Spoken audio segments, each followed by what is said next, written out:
and pulled up against the body. Now, a word to you left-handers.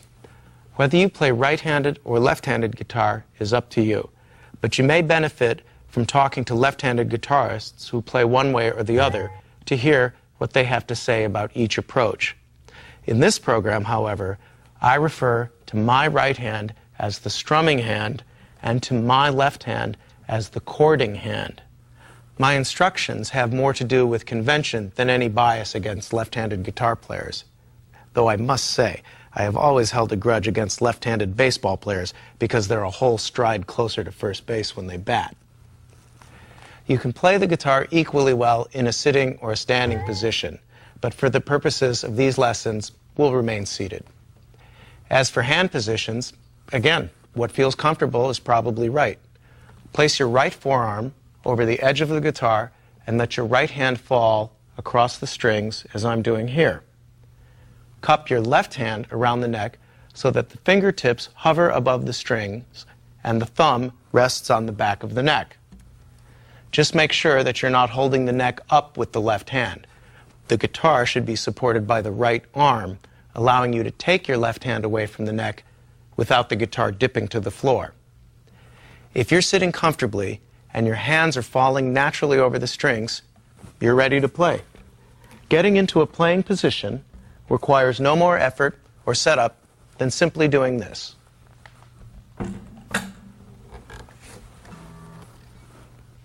That's all there is to it. Now you're ready to play.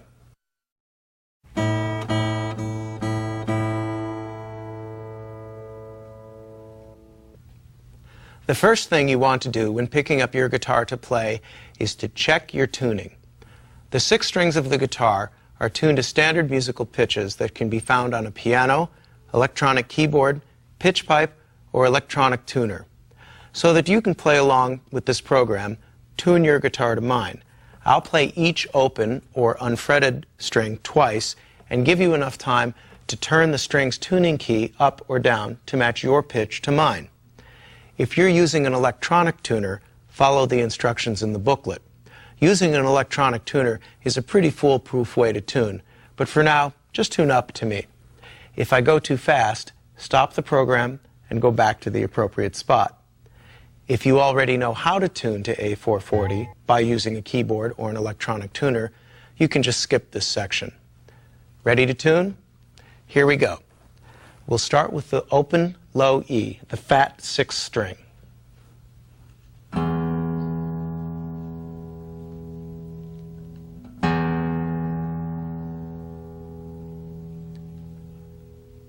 Open A, the 5th string.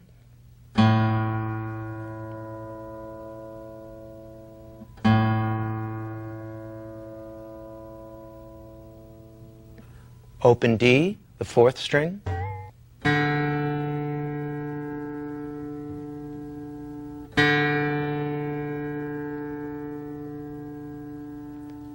Open G, the 3rd string.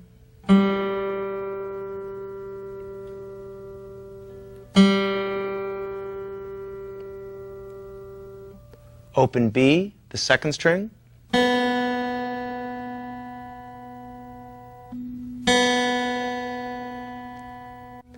And finally, high E, the 1st string.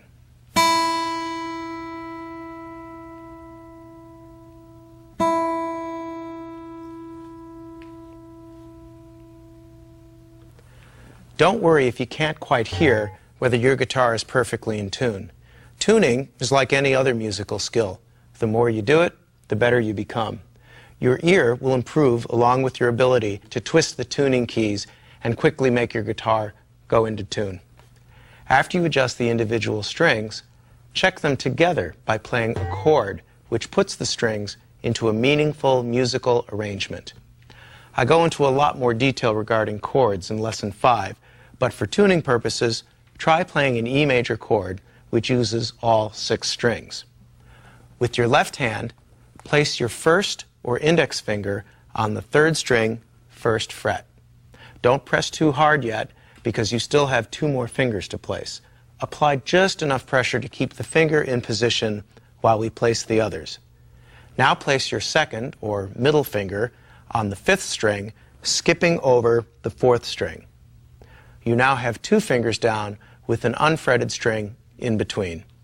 The last step is to place your third or ring finger on the 4th string, 2nd fret, which is the string in between. When you finish, your fingers should look something like this. You can now press down firmly. Note that the knuckles are curved and that only the fingertips are touching the string. All you have to do now is sound that chord, and you do that by strumming the right hand over all 6 strings. Using your right hand fingers or a pick, that's this little triangular device, drag slowly and lightly over all 6 strings. You should be able to hear each individual string clearly. If you suspect that not all of the strings are ringing through, find which string is the culprit by picking each string separately from the fat 6th string to the skinny 1st one. If you hear a buzz or a muffled note, try varying the position of the appropriate left-hand finger until the note rings clearly.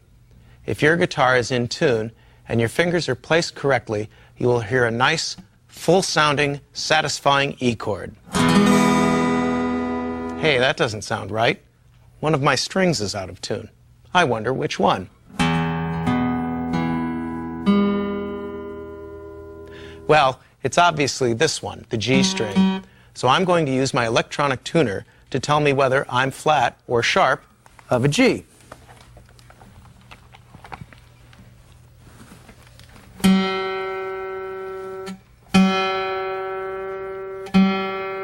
Aha! The tuner tells me that the string is flat or too low, so I'll just turn the tuning key and watch the meter until the string is in tune.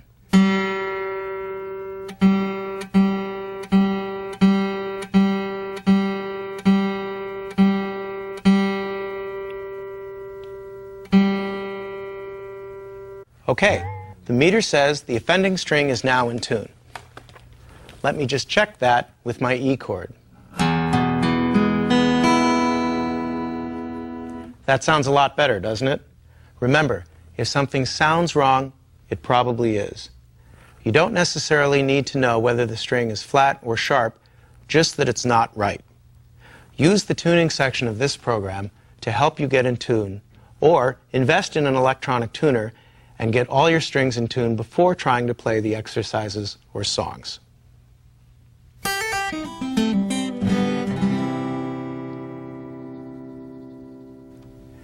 Okay, don't anybody panic. You don't need to read music to play the guitar or to follow along with these lessons.